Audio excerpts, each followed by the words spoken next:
It's the radio guy, Mike Prince. Welcome to another episode of the Mike Prince Show, coming to you daily here on the Open Mic Broadcast Network.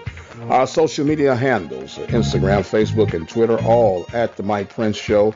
The YouTube channel, which is slowly but surely creeping up, is at the Open Mic Broadcast Network. Our website, obnradio.com, and our 24-hour dial-in message line, 713-570-6736. And without any further delay, we're going to jump right into today's episode. Man, with all the buzz that's been riding around the Houston area with the Texans and the Astros, I almost forgot there was a championship game to be played on last night between LSU and Clemson. And apparently, Clemson forgot that there was a game on last night. Or maybe LSU is just that dominant. 42-25 was the final score. Burrow, 463 yards passing, 5 touchdowns. I don't have to say anything else. Probably the greatest, well, it's not no probably to it, the greatest single season ever in college football. I almost said sports period on the higher plane, but we're going to keep it at college for right now. Unbelievable. Lawrence ended up throwing for 263 yards, no touchdowns. If you'd have told me that would have been the forecast, I would have bet you on that. That's why I don't bet. That's exactly why I don't bet, because I cannot stand losing. I won't kid you on that, especially when you're talking about my little old bread. But nonetheless, LSU finishes up 15-0, and you got to tip your hat to the boys from Baton Rouge. Outstanding performance. Outstanding performance. There's just no other way around it. Now that college football is officially over and done with, it's now time to start gearing toward the second wave of signings. February the 5th is when the FCS circuit really get the buzz in and creating its marks in the college recruiting sands. Fam, you landed a big fish on yesterday that was announced. And people are just mad scrambling all over the place, trying to plug the gaps wherever they can. I got a project that I've been working on I'm going to share with you guys probably a little bit later on. Not this week, maybe next week. You know I'm always up to something. And speaking of being up to something, we have a scheduled interview with Dr. Timothy Sams, leading the search committee for the new athletic director at Prairie View A&M University. A lot of questions on the plate. In fact, if you have a question you'd like us to ask, why don't you ask us that question by dialing 713-570-6736. Leave your question on the message line, and we'll be sure to get it in. We're going to ask, if you're listening to this on the original day of broadcast, if you can have your message or request in by midnight tonight. Midnight tonight. We broadcast daily with a new show. So if you hear this show anytime today between now and midnight and you have a question you'd like us to ask, feel free to dial 713-570-6736. And if you would like to remain anonymous, you can do that as well, if that's what you feel it would be. But if you have a legitimate question that you would like to ask in regards of the athletic director search, dial that number, 713-570-6736. And we will put it in the rotation of the questions that we have, but it might be something that we're missing. And if it's something that we're missing, we want to add it in. And if it's something that we already have, we'll just kind of check it off and say we got that one under wraps.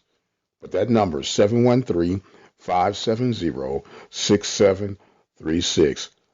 Leave your questions on today. And we want questions only, legitimate questions. We don't want opinions. We want questions.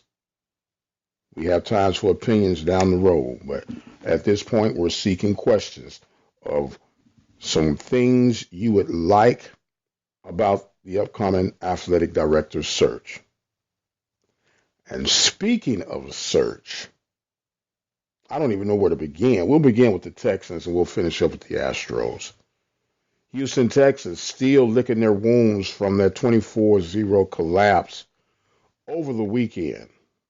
A lot of people are pointing to the 4th and 1 when there was a little confusion and they ended up going for the field goal to make it 24-0. It's where the Texans lost the game. And I don't agree with that. I think it was the right call to make. What I do disagree with is that you were not conscious enough to understand what the situation was and you had to burn a timeout. I think in that situation on the road, you already didn't hit them in the mouth. Keep adding on points every time you can. Now, to compound that, when you go for it on 4th and 3, 4th and 4 at your own 32-yard line with a fake punt, that is where the game was lost. Because at that time, the score was 24-7. Kansas City was awakening from their slumber of the first quarter. And anytime you get to pin them back, I don't care. Mahomes is a bad guy. He's a young gun, if you would. But you want to give him as long as field possible.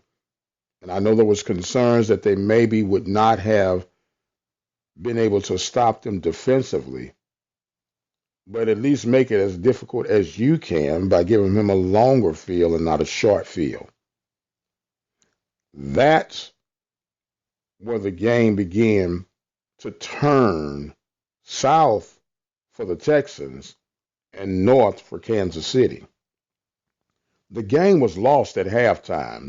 The fact that Kansas City came back to add in the third quarter with 41 consecutive points, mentally, I don't care what anyone says, mentally, Houston was done. And there's absolutely no other way you can tell me that they wasn't. Yeah, I know they have to say the right things, but I could guarantee you almost that there was finger pointing and a lot of confusion at halftime about what is happening right now. And mentally, they were done. As a result, O'Brien, who happens to be the GM and the head coach, says that he is happy where this team is heading, and they're heading in the right direction. Texan fans, do you believe that? Do you believe that you're headed in the right direction, and are you satisfied with where you are as a team? That's something for the Texan fans to figure out. Meanwhile, in the 713 area code, baseball has really put the clamps down on the Houston Astros. And not only did baseball put the clamp down on the Houston Astros, but the Houston Astros put the clamp down on the Houston Astros. Manager and GM originally suspended for a year without pay, and then within an hour or so, they were both relieved of their duties with the organization. Now, being an old baseball player and an old catcher, sign stealing is nothing new. It's been going on since the game was invented. Everyone is always trying to get a competitive edge. Everyone is always trying to figure out any little advantage they could get on how a batter stands in the stands, how the pitcher is gripping the ball. All of this has been going on for years. Even watching the third base coach as he delivers signs, trying to decode those deals. But when you get to the point to where you ignore the warnings, and see, and let me be on record for saying this, the Houston Astros are not the only team that's involved in some type of sophisticated scheme to try to get an advantage. The report is stating that the Boston Red Sox are under investigation right now. The report also even mentioned that there are possibly 8 other teams that are known to be actively involved in some type of sophisticated scheme of getting any type of advantage that they can get. And it made me think, what teams could possibly be in that 8-team category? And it made me kind of roll out a list. Of course, we know the Houston Astros are one of them, the Boston Red Sox, the New York Yankees, the St. Louis Cardinals, the Chicago Cubs, the Arizona Diamondbacks, and it got a little difficult for me after that, but I'm going to go out on a limb and say the Los Angeles Dodgers are one of those possible 8 teams. And my last pick would probably be the Milwaukee Brewers. Now, that's speculation from my side, but it would not surprise me. And anybody that's listening to this particular show know that I am a huge St. Louis Cardinals baseball fan. And I believe that they have done some type of scheme to try to get an edge. That was proven with an incident a couple of years ago that they had getting information on the Astros. So you know if they did that, there's a possibility of something else. The point that I am trying to make is this. When you continue to go on after you've been given warnings, that, okay, guys, we're on to you, you need to stop it. Because it was a gentleman's agreement when they sent the warning out to the league that the Apple Watch situation between the Yankees and the Red Sox and whatever other little codes of deciphering were floating around the teams. But the problem comes with the arrogance of cheating. It's one thing to try to get an advantage, but it's another thing to think that you're so smart that you'll never get caught. Now, I really want us to think about this for a moment. We're talking about a multi-million dollar operation, and you cannot tell me, Mr. Logical Fan, whether it's an Astro fan, a Tampa Bay Ray fan, just an MLB fan, period, or a professional fan, period, a sports fan, period. Let's just leave it at that. You cannot tell me that this conversation about the possibilities of cheating did not interact between upper management and ownership. The fact that they said and threw the quote unquote lower level employees under the bus is where some of the arrogance kicks in. Oh, that's beneath me. I didn't even know that was going on. Hogwash. If I'm spending millions of dollars, I'm going to know the pulse of the entire organization from top to bottom. I might not know all the little gory details, but I will know what's going on under my organization. That's why I'm saying that baseball might need to go a little bit further. Barry Bonds and Roger Clemens, Mark McGwire, Sammy Sosa, all these guys who were given praises for the resurrection of the game of baseball are now under scrutiny and being denied the opportunity to be in the Hall of Fame. Why? Because of the challenge of the integrity of the game. Then I believe if we're going to talk about the integrity of the game,